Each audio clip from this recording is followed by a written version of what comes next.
Saya nggak berbakat, saya nggak mampu, saya nggak pantas. Nggak ada yang percaya dengan saya, nggak ada yang mendukung saya, nggak ada yang peduli sama saya. Saya bukan siapa-siapa, sia-sia jugalah saya hidup. Tahukah kamu bahwa penyakit yang paling kronis yang bisa menyerang kamu adalah penyakit pikiran? Iya, pikiran kamu itulah yang sebenarnya bisa membuat kamu jauh lebih menderita. Bahkan seringkali lebih menderita dari fakta aslinya. Mereka itu bagaikan pencuri yang kamu pelihara dalam rumah. Tiap malam perlahan akan selalu mengambil barang berharga yang ada di rumah kamu. Ya, pikiran-pikiran negatif itu adalah pencuri yang kamu pelihara di dalam hidupmu. Tanpa kamu sadari, sudah berapa banyak kebahagiaan, berapa banyak senyuman, berapa banyak ketentraman yang diambil dari hidupmu. Jadi, usir pencuri itu dari pikiranmu. Usir pencuri itu dari hidupmu. Tahukah saudara, di Israel ada dua tempat yang paling terkenal. Yang satu namanya Danau Galilea, yang satu namanya Laut Mati.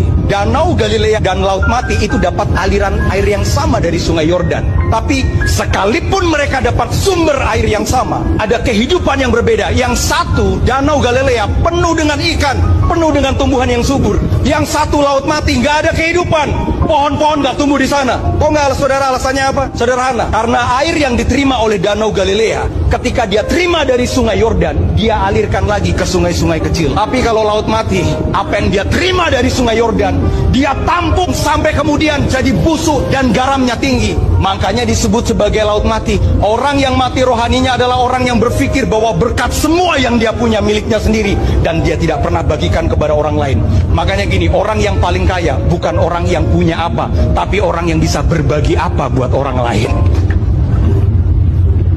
Orang yang sungguh-sungguh mengenal Allah, dewasa di dalam pengenalan akan Allah, mereka tidak akan menghakimi orang berdosa. Matius 9 ayat 12 bilang gini, Yesus mendengarnya dan berkata, bukan orang sehat yang memerlukan tabib, tetapi orang sakit.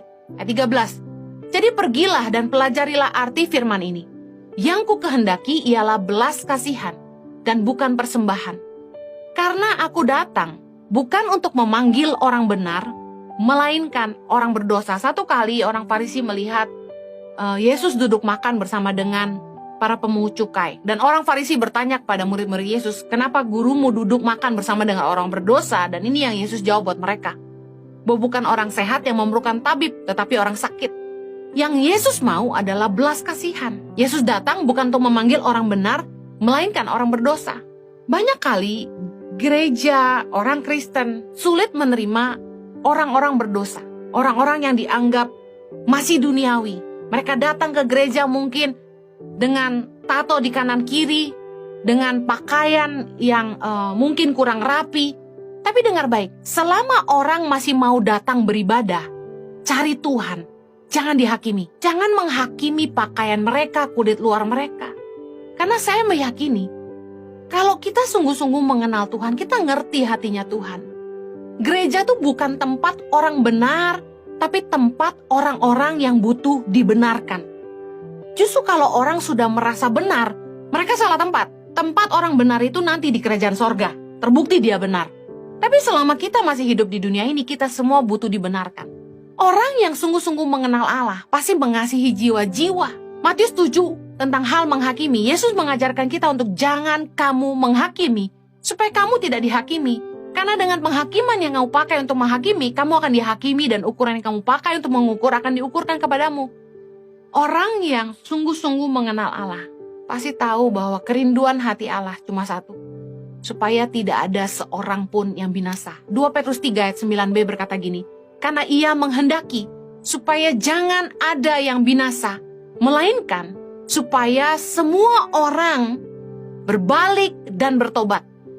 Kalau kita punya kesempatan membawa keluarga atau teman kita untuk berbalik dari jalan mereka yang salah dan bertobat sungguh-sungguh dan datang kepada Tuhan, kenapa kita tidak pakai cara itu daripada kita menghalangi mereka untuk datang kepada Tuhan dengan sejuta penghakiman yang kita bisa berikan?